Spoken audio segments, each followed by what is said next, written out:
칼을 피한 자들이여 멈추지 말고 걸어가라.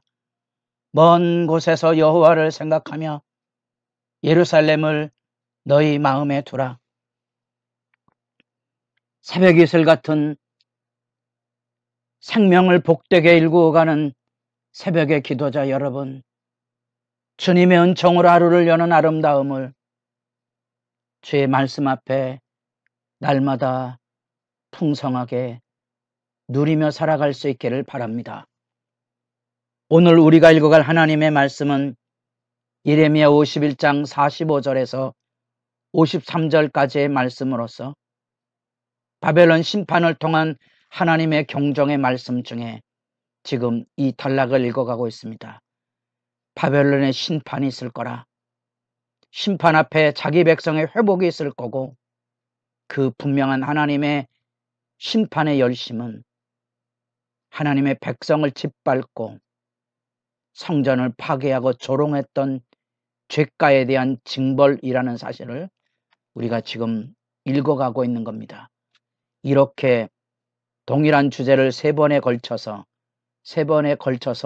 읽는다는 이 안에 우리는 마지막 종말에 대한 이야기가 들려져 있다는 사실을 기억하고, 하나님의 구원의 이야기가 바벨론을 넘어서 그곳으로부터 돌아오는 구원의 이야기로서의 이사야 40장의 예수 그리스도의 도래를 우리가 지금 읽어가고 있는 겁니다.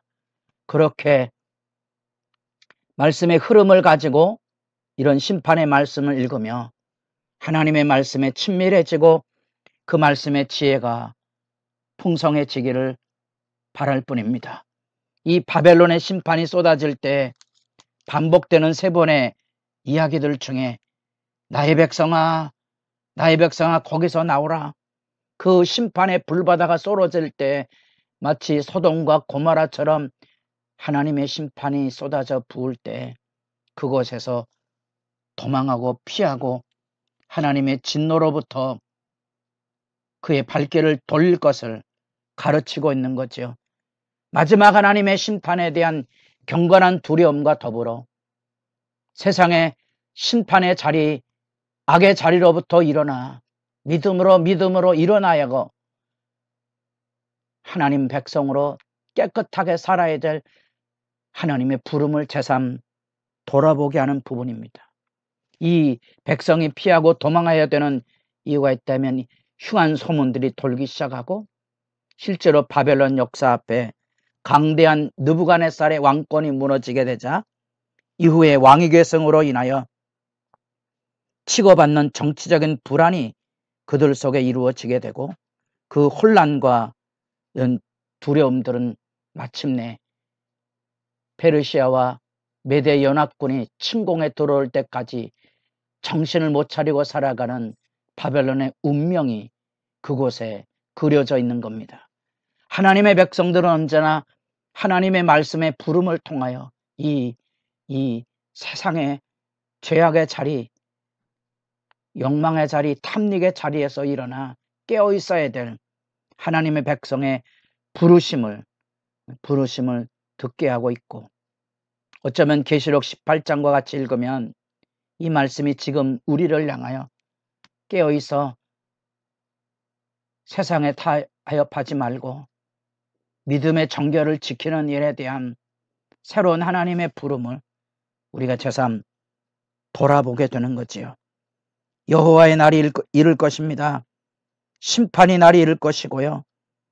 우상을 징벌하는, 그래서 우상의 수치를 드러내는 그 바벨론에 섬기던 거대한 말뚝신 곧 벨신과 모든 우상들과 그 땅이 다 엎드러지고 넘어져서 수치를 만나게 될 것인데, 감히 상상할 수도 없었던 일개 작은 국가의 페르시아가 화염처럼 불덩이처럼 일어나서 메대와 연합해서 바벨론을 심판하는 이런 모습들은 역사에 대한 하나님의 손길의 위대함을 다시 돌아보게 하고, 그곳에서 하나님의 백성에 대한 희망을 일깨우는 50장 20절 유다의 죄사함, 51장 10절 의롭게 한다는 하나님의 이 복에 악을 심판하고 그 가운데 새로운 하나님의 신앙 공동체를 회복하시려는 하나님의 구원의 의지를 우리가 분명하게 만나 보게 됩니다. 바벨론 보복하는 그날은 여호와의 날이고 이스라엘 멸망시키고 성전을 유린했던 죄가에 대한 하나님의 응징이고 보복인데, 그 우상을 징벌할 때 깨우는 말씀이 50절 말씀에 칼을 피한 자들이여 멈추지 말고 걸어가라. 먼 곳에서 여호와를 생각하고 기억한다는 말이죠. 여호와를 기억하고 예루살렘을 너희 마음에 두라. 여호와를 기억하며 살아야 되죠. 언약을 잃어버리지 말아야 하고, 어쩌면 이 예레미야 이 말씀이, 바벨론 심판에 대한 말씀이 3번에 걸쳐서 강조되었음에도 불구하고 정작 바벨론이 멸망당했을 때 돌아가라 돌아가라 돌아가라 하나님의 부름을 듣고 돌아온 자들은 불과 10%였다는 역사의 통계가 마음이 아리게 우리에게 다가오고 있는 거지요. 지금도 회개하라 천국이 가까웠느니라는 이 하나님의 나라의 복음이 세상에 교회 안에서 얼마나 들려지고 있는지, 십자가의 그 크신 은혜의 초대를 과연 어떻게 우리는 바른 보답을 가지고 하나님 앞에 본분을 다하고 있는지, 우리의 하나님의 말씀에 대한 기억의 소중함, 우리가 어디에 마음을 두고 삽니까? 이스라엘 백성들은 다시 예루살렘으로 돌아가야 될 하나님의 백성의 본분을 일깨워주고 있고, 우리는 어디로 돌아가야 됩니까? 우리의 마음이 어디 늘 열려져 있습니까? 우리의 집 저 본향을 향하여 나아가는 믿음의 진보를 이루고 있습니까? 히브리서 11장에 믿음의 영웅들이 저 본향을 향하여 이 땅의 삶에 안락에 찌들지 않고 바른 경건을 향하여 믿음에 다름질했다는 이야기, 그리고 그 믿음을 지키기 위해서 생명을 내어주었다는 순교적 영웅의 이야기들은 오늘날 우리들에게 어떤 울림이 되고 떨림이 되어 우리에게 다가오고 있는지, 바벨론의 이 왕궁은 영원히 무너지지 않을 것처럼 보였고, 이 바벨론 제국은 바벨탑이 세워졌던 그 터전 위에 그 영광의 기념비를 세울 뿐 아니라 상상도지만 공중 정원을 만들어 놓고 이렇게 수로를 통하여 이 몇 층이 되는 그 높은 지역 안에 정원을 만들어서 휘황찬란한 세상의 연락을 즐기고 있는 이 제국이 단번에 무너진다는 역사의 심판은 우리에게 경각이 아닐 수 없는 거지요. 여호와의 진노를 피하고 우상 징벌의 날이 올 때 하나님의 백성들은 뭘 하고 있어야 됩니까? 예수님도 경고했던 것처럼 마지막 종말의 때는 마치 홍수 심판이 일어나던 그때 그처럼 사람들이 시익하고 장가고 세상의 연락에 취하여 주님의 부름을 듣지 않는 세태의 무지를 고발하셨던 말씀 그대로 하나님의 백성들의 하여야 할 일을 다시 우리가 짚어가게 됩니다.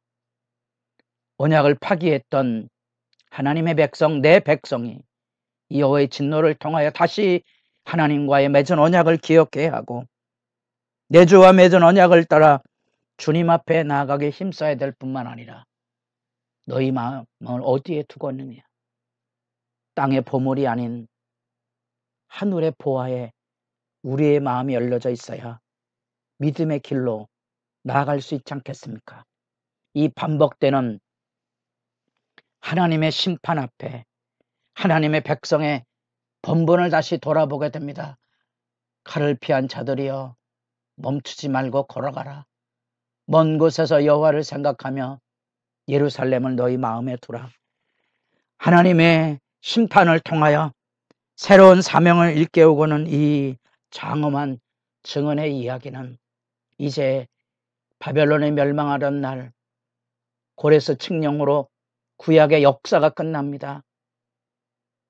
유대인이 가지고 있는 히브리 성경의 마지막은 역대기 36장 마지막 고레스 칙령으로 매듭이 지어지고 있습니다. 이제 이스라엘 백성은 뭘 해야 됩니까? 돌아가야죠.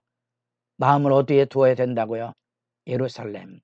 그 돌아가는 그 장면을 우린 이사야 40장에서 단지 우리가 신구약 성경의 중간기에 나타난 수룹바벨의 성전을 생각하기보다 이사야 40장을 통하여 우리 주님께서 다시 이루시는 구원 역사의 시각을 통하여 이 심판 속에 새로운 하나님의 성전, 새로운 하나님의 백성, 새로운 하나님의 나라를 우리가 꿈꾸며 여러분의 기도하는 이 시간 현실에 술 취하지 말고 성령의 충만함으로 그 나라를 기억하고 하나님의 나라를 위하여 우리가 해야 될 일을 내다보고 여러분의 기도가 가슴이 뜨거워지는 영광의 시간으로 충만해질 수 있기를 바랍니다.